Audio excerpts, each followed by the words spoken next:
Saatnya Anda mendengarkan Berproses Menuju Kesejatian Diri bersama pemikir spiritual Siwo Agus Hidayat.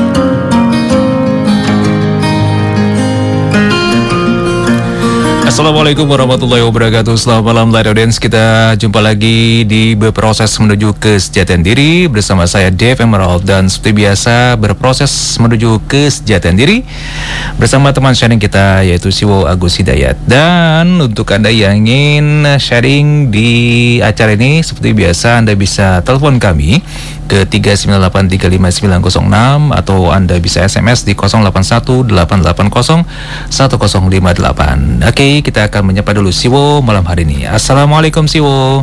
Waalaikumsalam. Alhamdulillah, sudah lama nggak berdua sama Siwo nih. Iya, kemana aja nih? Nggak kemana-mana, di sini aja. Oke, sehat ya Siwo ya? Jadi mampir nggak? Mampir, insya Allah mampir. Lebaran Siwo ya? Baik, kita langsung buka ya Siwo ya? Yo. Baik, silakan di nomor telepon 3983596. Silakan, kami tunggu telepon Anda sekarang untuk penanya pertama. Kemudian akan langsung dijawab oleh Siwo nantinya. Dan kemudian di sesi pertama ini kita akan menerima telepon ya, 2 atau 3 ya, maksimal 2 atau 3. Ya, ada penelpon yang masuk kali ya. Halo, assalamualaikum. Waalaikumsalam warahmatullahi wabarakatuh. Iya, dengan siapa di mana? Dengan Agung Mas di Bogor. Mas Agung di Bogor. Ya. Silakan. Assalamualaikum Siwo. Waalaikumsalam warahmatullahi. Siwo mohon sharingnya.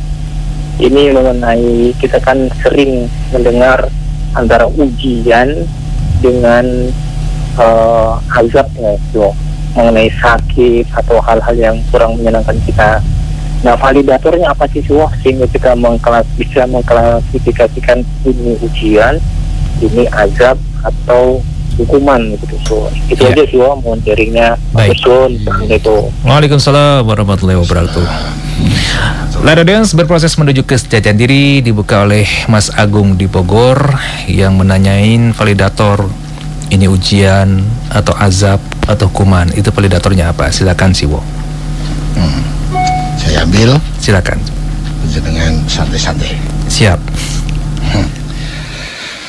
Bismillahirrahmanirrahim. Walhamdulillahi Rabbil Alamin. Wassallallahu ala rasulil karimi wa alihi tahirin.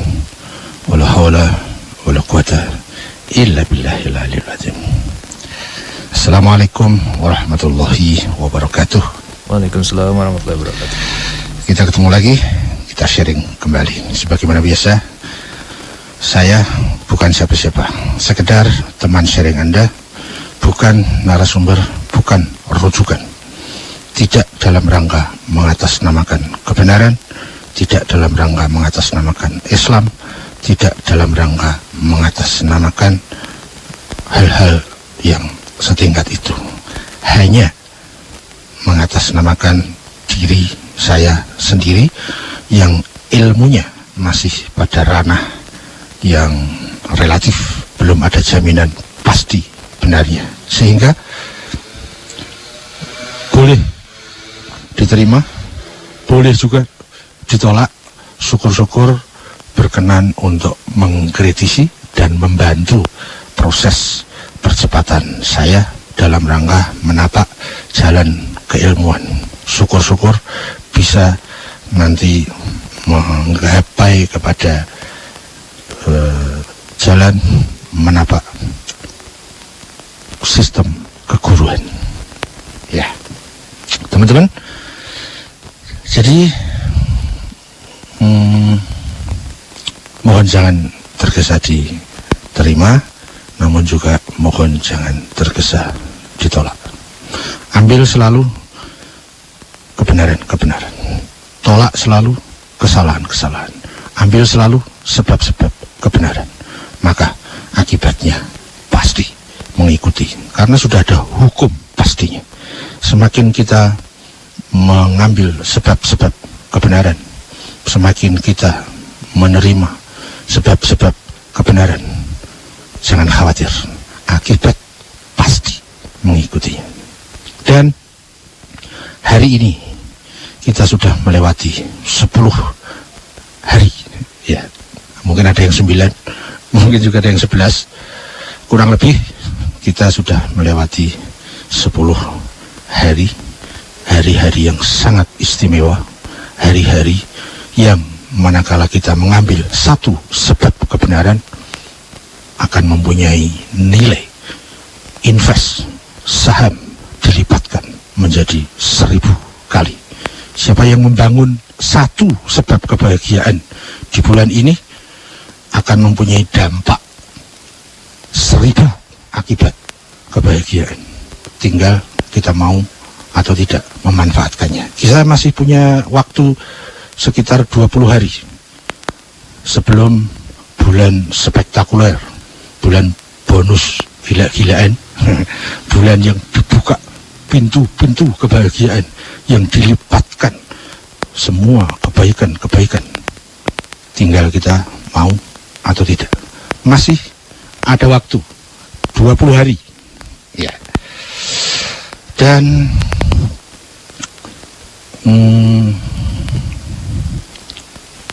boleh titip pesan, ya, agar efektif 20 hari ke depan. Kita telah melewati 10 hari.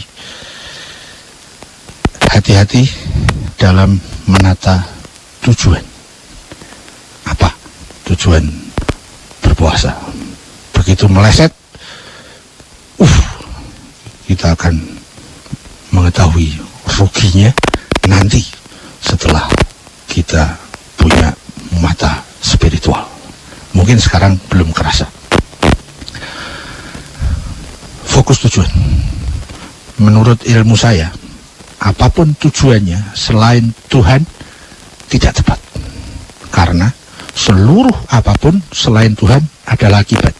Akibat tidak perlu kita tuju, karena dia akan menjadi ikutan, pengikut. Sesuatu yang pasti mengikuti tidak perlu kita tuju.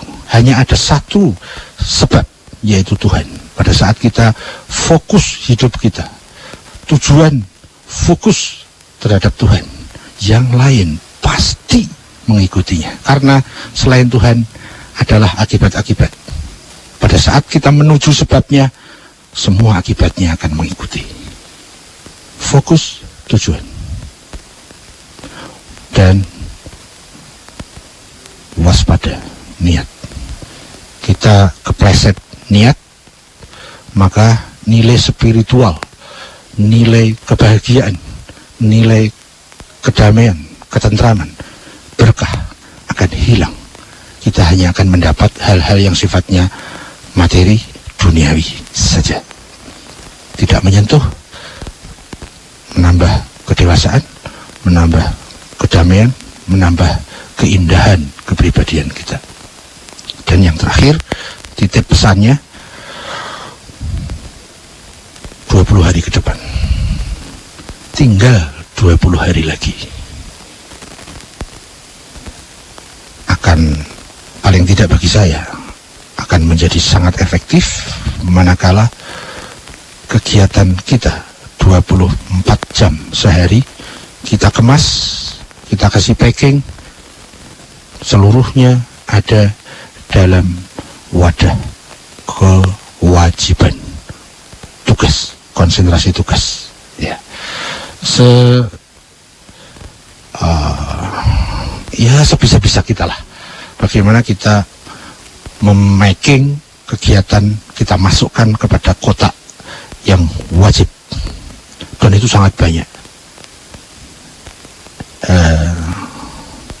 Belajar misalnya, kalau yang dipelajari tauhid itu wajib, ya. Seandainya seharian kita memperdalam tauhid, maka seharian itu kita berada pada jalur konsentrasi tugas. Dan itu banyak sekali. Kalau posisi kita sebagai anak, bagaimana kita mengemas kegiatan sehari-hari, khususnya terkait dengan orang tua. Birrul walidain, takzim kepada orang tua, itu wajib Nah, pada saat kita punya alokasi waktu terkait dengan orang tua, kita kemas pada kemasan kewajiban, tugas. Orang tua juga terhadap anaknya, suami terhadap istrinya, istri terhadap suaminya. Yang punya amanat, kita bisa memikirkan bagaimana melaksanakan amanat, maka itu juga packingnya masuk kepada yang wajib. Wakil rakyat itu punya amanat besar di pundaknya. Kalau di hari-hari Ramadan ini kita kemas, setelah tujuannya benar, niatnya benar, kita kemas bagaimana saya bisa punya peningkatan dan percepatan yang luar biasa dalam rangka melaksanakan amanat yang diwakili. Banyak sekali ruang agar kita bisa mengemas sehingga 24 jam sehari semuanya menjadi wajib semua. Ya, itu yang sifatnya umum, di samping kewajiban-kewajiban yang sifatnya spesifik, yang sudah ditentukan aturan mainnya secara jelas. Ada aturan waktu, aturan jumlah, aturan syarat dan rukunnya. Itu kewajiban-kewajiban yang spesifik. Seperti misalnya sholat sudah ditentukan waktunya, tapi birrul walidain kita bisa mengatur sendiri waktunya. Puasa ditentukan waktunya. Nah, untuk kita melaksanakan amanat, kita bisa atur sendiri alokasi waktunya. Sebisa-bisa kita mempacking sisa 20 hari, kita jadikan 24 jam full pada packing wajib, sehingga kita akan bisa tersenyum di kemudian hari. Apalagi pada saat kita sudah diberi pencerahan mata spiritual, senyumnya akan semakin lebar. Paling tidak keluar kita bisa dapat hadiah, namanya Idul Fitri, kembali kepada kesejatian diri, fitrah. Pesannya cukup ya. Saya kadang khawatir, apa saya sudah pantas ya kok memberi pesan. Memang siapa, kan sekedar teman sharing. Ya deh, sorry, mohon dimaafi. Kita masuk ke topik pertama dari Mas Agung di Bogor. Apakah validator agar kita bisa membedakan mana yang ujian, mana yang azab, mana yang hukuman? Ya, saya ingin masuk melalui sebuah ilustrasi. Ilustrasi agar mudah difahami, saya ambil yang paling umum, yaitu hal-hal yang mudah difahami keterkaitannya dengan ujian, azab, dan hukuman. Saya ringkas, azab itu ya hukuman. Ya, jadi ujian dan hukuman. Istilah kerennya reward and punishment. Ya. Ada seorang murid, dalam dia bersekolah, di sana ada Pak Guru atau Bu Guru misalnya. Kita bisa lihat pada saat kapan murid itu disebut dapat ujian, dan pada saat kapan murid itu disebut mendapat hukuman. Nah, dari ilustrasi itu kita nanti mau lebih seriuskan, naik kepada hal-hal perspektif tauhid. Kalau dari ilustrasi tadi, kita sudah sangat mudah membedakan mana yang ujian, mana yang hukuman. Ujian hanya berlaku bagi orang-orang yang dalam posisi benar. Ya, kalau kita dalam posisi salah, maka tidak ada nilai ujian di situ.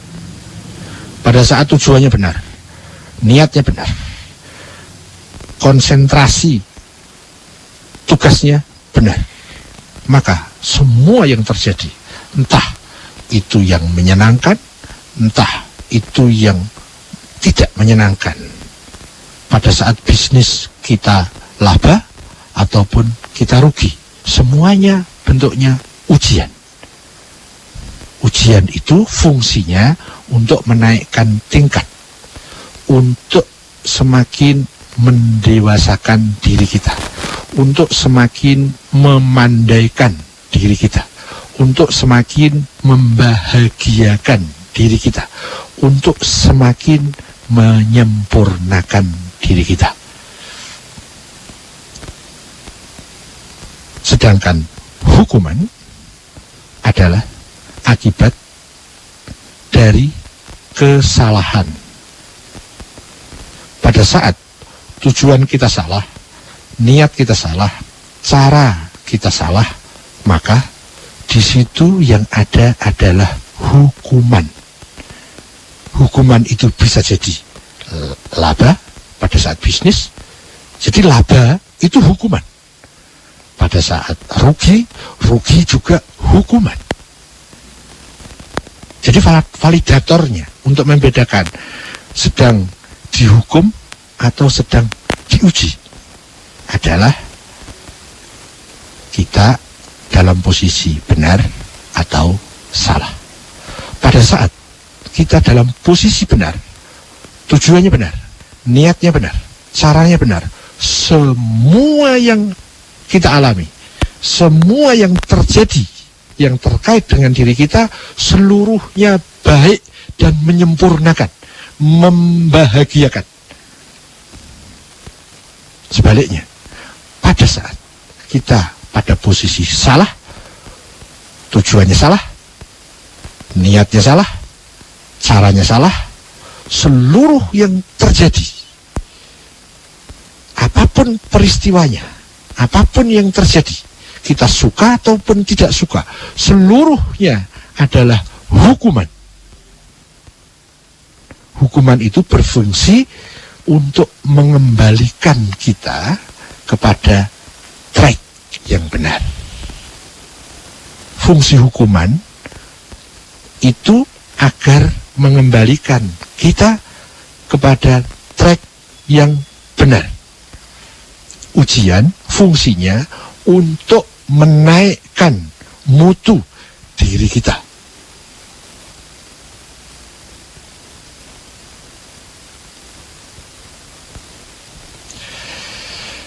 Kira-kira seperti itu.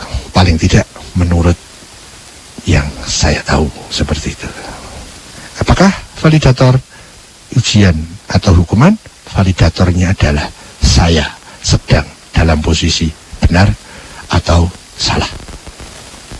Pada saat kita pada posisi benar, maka itu valid seluruh yang terjadi pada diri kita, pada apapun yang terkait dengan diri kita, seluruhnya adalah ujian dan berfungsi untuk meningkatkan kepribadian kita, kebahagiaan kita, ketentraman kita, keindahan kita, berkah. Sebaliknya, pada saat posisi kita salah, maka valid bahwa seluruh yang terjadi pada saya dan apapun peristiwa yang terkait dengan saya, seluruhnya adalah hukuman. Kita tinggal pilih, kita ingin menjadi orang yang terus diberi ujian untuk naik tingkat, atau kita memasukkan diri kita pada kotak orang-orang yang terhukum. Ya, tentu mutunya beda. Tinggal pilih, kita punya kehendak bebas. Alternatif sudah ada, rumus-rumus kita sudah diberi. Kita tinggal bagaimana memanage kehendak bebas kita. Mau itu akan ketemu sesuatu, mau milih ini juga akan ketemu sesuatu. Semuanya sudah diberi kadar oleh Tuhan. Semua ada di dalam kesemestaan takdir Tuhan. Pilih itu, ketemu takdir itu, pilih ini, ketemu takdir ini. Kita diberi kehendak bebas. Anda bisa memilih yang benar, Anda bisa memilih yang salah. Resiko akibat tanggung sendiri-sendiri.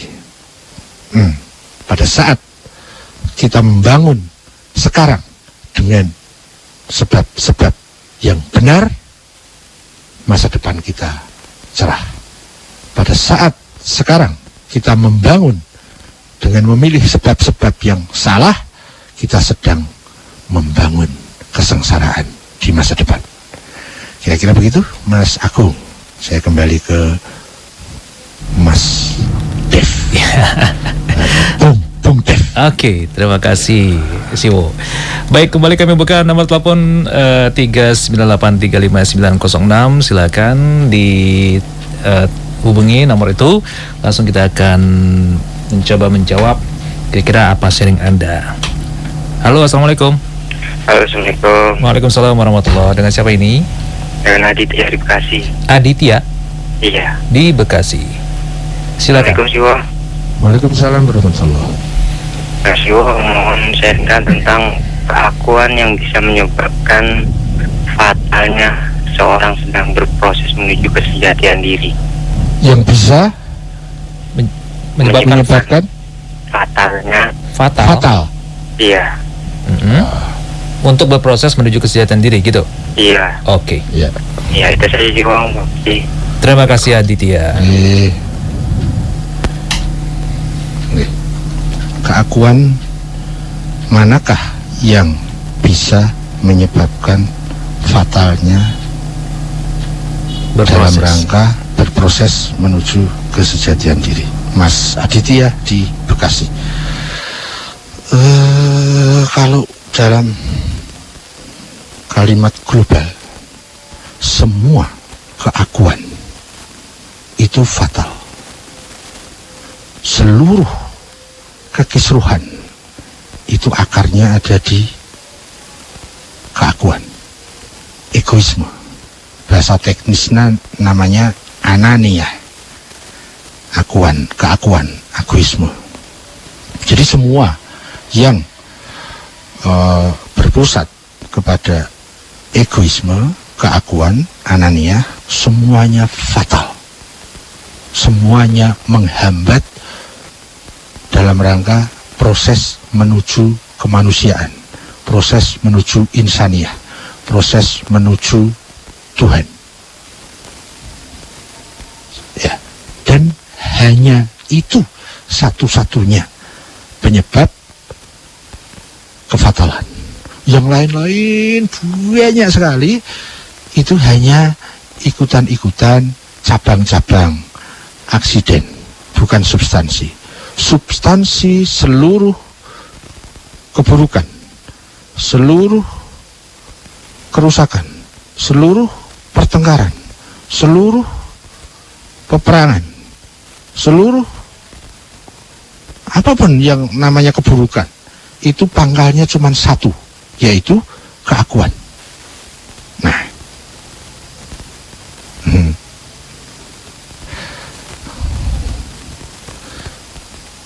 Nah, sebentar, saya mau dari mana nih ya? Begini misalnya,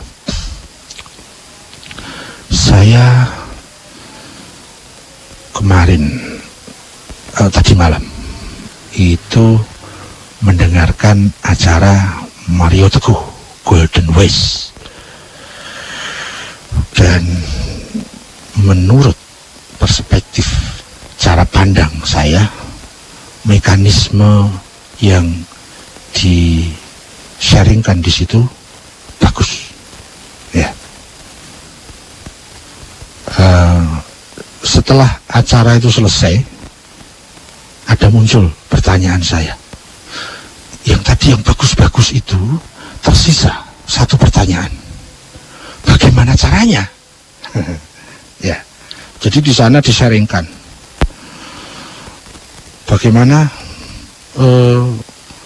harta wanita tahta itu bukan menjadi jebakan, tapi justru menjadi sesuatu yang bisa menaikkan mutu diri kita.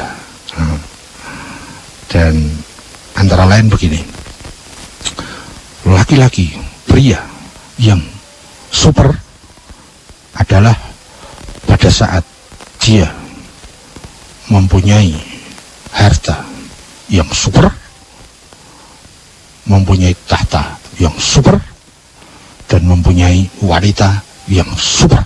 Itulah laki-laki super. Tapi pada saat laki-laki itu justru terjebak sikap-sikap kesalahan-kesalahan sehingga membuat harta menjadi jebakan, tahta menjadi jebakan, wanita menjadi jebakan. Nah, jadi substansinya itu ada pada sikap kita, bukan pada harta, wanita, dan tahta. Itu hanya berposisi sebagai pengaruh, sebagai aksiden. Harta bisa menjadi baik, bisa menjadi buruk. Tahta bisa menjadi baik, bisa menjadi buruk. Wanita juga bagi kita bisa menjadi baik, juga bisa menjadi buruk. Yang menentukan bukan itu, tetapi diri kita. Bagaimana mensikapi, memanage harta, wanita, tahta.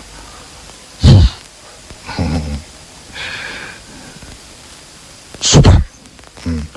Setelah acara selesai, tersisa dalam pikiran saya, ya, saya sepakat. Ada kesepahaman di situ, tetapi ada yang belum terjawab. Caranya bagaimana? Nah, justru disitulah masalahnya. Caranya bagaimana? Nah, terkait dengan pertanyaan Mas Aditya, keakuan manakah yang bisa menyebabkan harta, wanita, dan tahta justru menjadi fatal bagi seorang pria?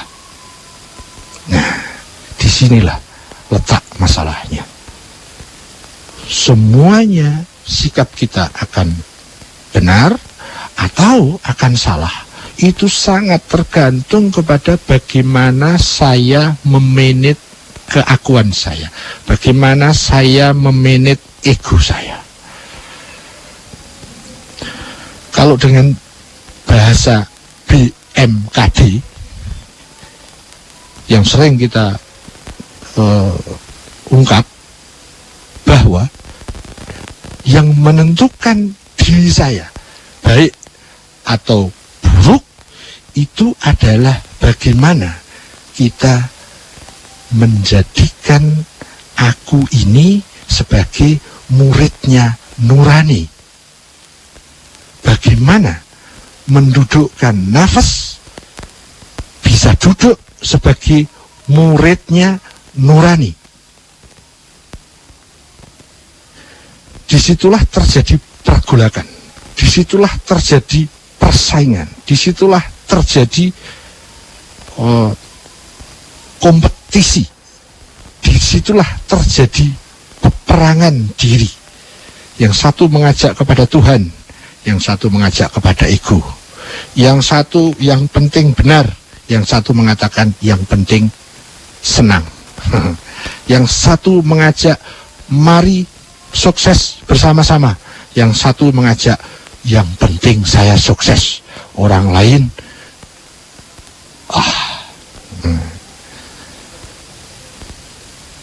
Nafas selalu mengajak diri kita menjadi pusat hidup kita. Itu akar seluruh keburukan.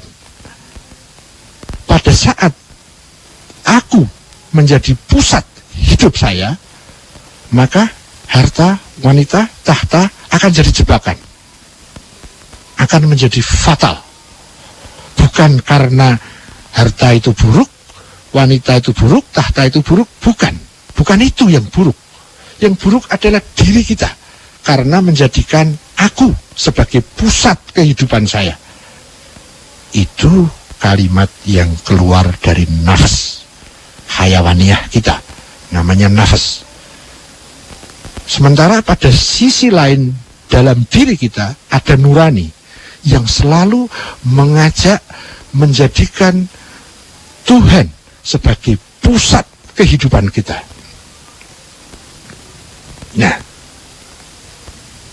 dalam diri kita, peperangan itulah yang menentukan kita akan menjadi baik atau tidak baik. Kita akan menjadi bermutu atau tidak bermutu. Kita akan damai atau kisruh. Kita akan menjadi indah atau tidak indah. Kita akan menjadi dewasa atau kanak-kanak. Kita ingin menjadi ya, bahagia atau sengsara. Itu terletak pada peperangan diri ini. Peperangan antara nafas dan nurani, antara potensi hayawani dan potensi insani. Persaingan antara potensi hewan dengan potensi ilahi, manusiawi. Ya. Nah, disitulah akar masalahnya. Dan menurut saya, inilah yang harus dibahas. Inilah yang harus dibuka. Inilah yang harus dibedah. Inilah yang harus disosialisasikan. Inilah yang harus dimasyarakatkan. Agar kita punya bekal pemahaman, ilmu, teori, persepsi, sistem. Bagaimana memenangkan perang terhadap diri.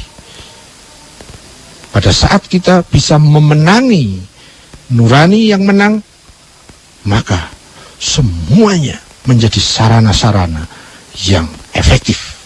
Namun pada saat yang menang justru nafasnya, sering disebut dengan ananiah, akuisme, egoisme, maka semua sarana-sarana menjadi fatal. Bukan sarana itu yang buruk, diri kita yang salah.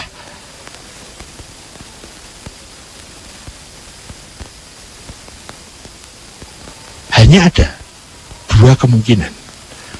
Yang menang nurani atau yang menang nafas. Namun, pertanyaannya kemudian, bagaimana caranya untuk memenangkan peperangan terbesar dalam seluruh peperangan yang ada, yaitu perang melawan dirinya sendiri? Bagaimana caranya? Tersisa lagi sebuah pertanyaan. Ya, sudah paham bahwa baik buruknya saya, masa depan saya, sukses masa depan saya, bahagia dan kedamaian saya terletak di sini. Dalam peperangan diri, menang nafas atau menang nurani, saya sudah tahu. Tapi pertanyaannya adalah bagaimana caranya? Ya, saya punya teori yang sedang saya latih untuk mempraktekannya setiap hari selama ini, dan masih akan terus berlatih, berproses menuju kesejatian diri. Ilmu saya mengatakan begini: tidak pernah seorang pun yang mampu memenangkan peperangannya terhadap dirinya sendiri. Kenapa? Karena yang akan dikalahkan adalah dirinya sendiri, dan yang akan mengalahkan adalah dirinya sendiri.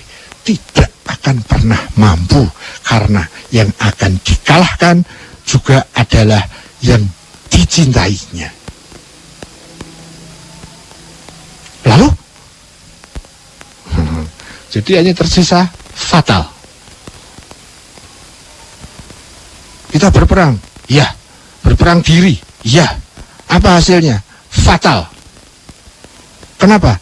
Kita tidak akan pernah bisa mengalahkan diri kita sendiri.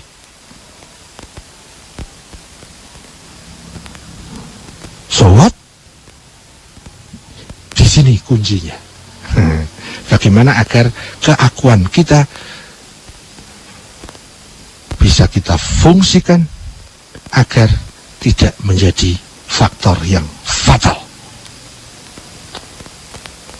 Dengan memenangkan peperangan, agar nurani lebih menang dibanding nafasnya. Iya, itu sudah tahu, aku udah paham deh. Tapi caranya bagaimana? Ini rumus termahal dalam hidup saya. Ini satu simpul termahal dalam seluruh pengalaman hidup saya. Ini adalah aset yang paling mahal dalam seluruh yang terjadi dalam hidup saya. Dan ini adalah yang sangat menentukan hidup saya. Bagaimana saya memenangkan diri saya? Simbol itu adalah aset termahal, itu adalah saya harus memasukkan faktor ketiga agar saya bisa memenangkan pertandingan ini. Ya, apakah faktor ketiga itu? Faktor ketiga itu adalah sesuatu yang di atas kapasitas saya, agar dia menjadi pembantu saya, backing saya, guidance saya, sekaligus apa itu namanya? Bodyguard saya. Apakah faktor ketiga itu? Faktor ketiga itu adalah guru nurani. Figur yang beliau sudah menjadi pawang nafas. Beliau yang sudah terbukti mampu memenangkan peperangan dalam dirinya. Itu faktor ketiga. Siapa? Manusia suci. Siapa? Para wakil Tuhan. Itulah faktor ketiga yang akan menjadikan saya menang terhadap diri saya.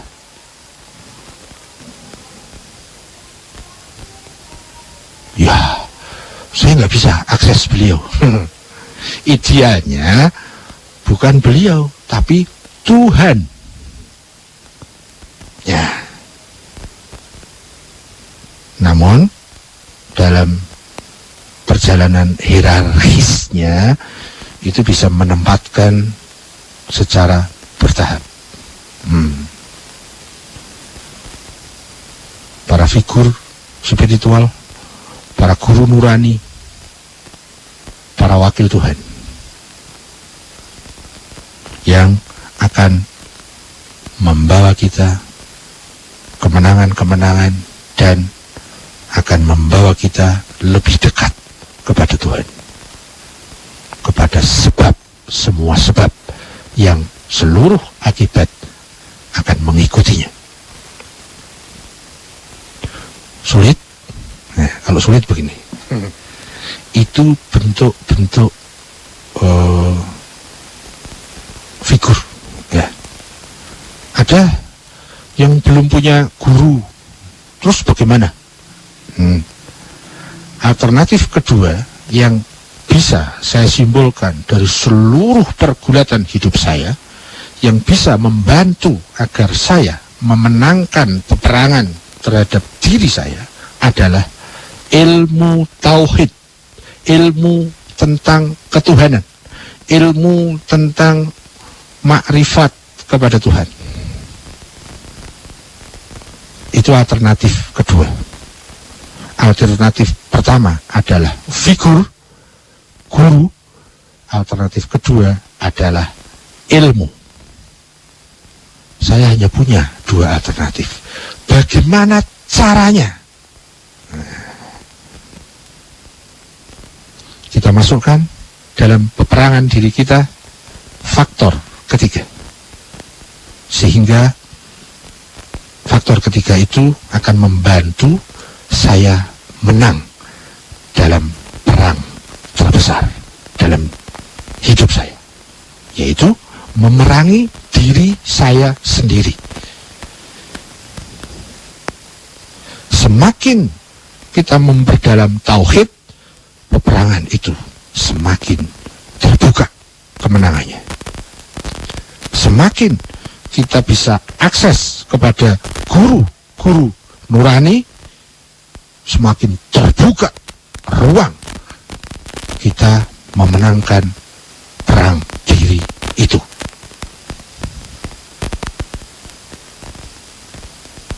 Maksud saya yang lain begini, selama saya mengandalkan diri saya sendiri, saya pede terhadap diri saya sendiri, selama saya tidak memasukkan faktor ketiga itu, saya menyimpulkan pasti gagal.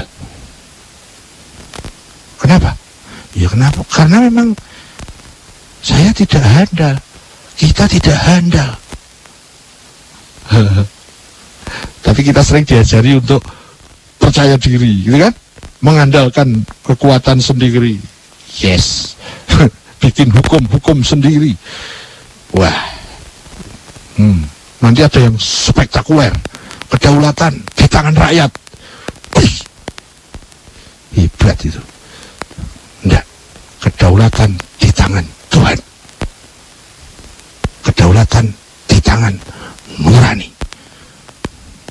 Kalau nurani sudah memasyarakat di rakyat, itu baru mungkin. Tapi juga sangat tidak ideal. Kedaulatan di tangan rakyat. Ini sekuler, Mas. Itu bertentangan dengan tauhid. Karena tauhid mengatakan kedaulatan di tangan Tuhan. Dan itu sila pertama, Pancasila. Selama yang berdaulat dalam hidup kita adalah diri kita sendiri, fatal. Selama kedaulatan dipegang oleh diri kita sendiri, bangsa kita sendiri, rakyat kita sendiri, fatal. Kenapa? Karena itu bertentangan dengan kedaulatan Tuhan. Ngeri ya. Ini ada sebuah apa ya namanya,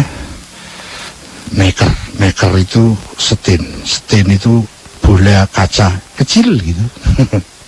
Sedang gelinding, dan di sana ada bola beton, besi, baja yang besar juga sedang menggelinding. Ya, nanti akan ada tabrakan. Bola kecil ini akan bertabrakan dengan bola besar. Hanya tampaknya besar, tapi kita lihat saja nanti mana yang menang.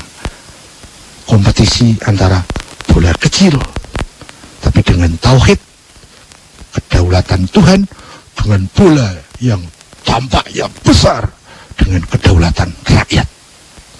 Kita lihat nanti siapa kalah dan siapa menang. Kita lihat nanti. Mas Aditya, jadi keakuan mana yang bisa menyebabkan fatal?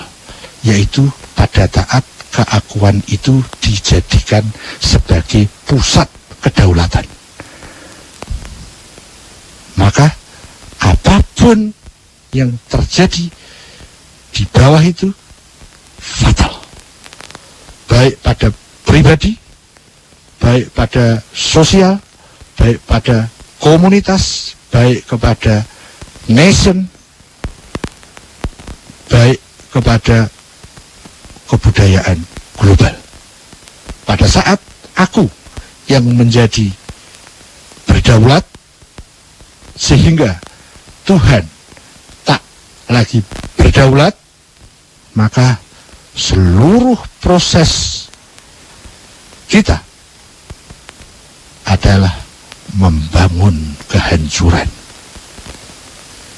Tidak percaya? Kita buktikan bersama-sama sepanjang sisa hidup kita.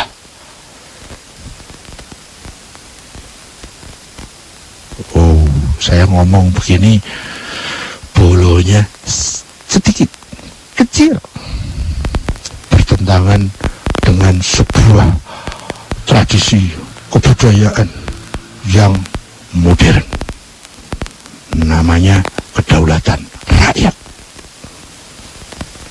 Saya dengan ya nggak apa-apa lah. Kalau saya hancur, saya kok yang hancur.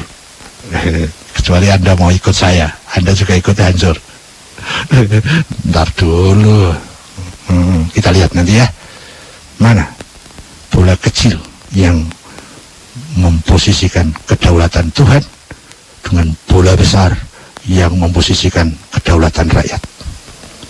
Yang satu menjadikan nafas sebagai raja dalam hidupnya, yang satu menjadikan nurani sebagai yang bertahta dalam hidupnya. Kita lihat. Kalau kita belum bisa melihat sampai kita mati, setelah mati kita akan bisa melihat lebih jelas. Kita boleh kencan ya.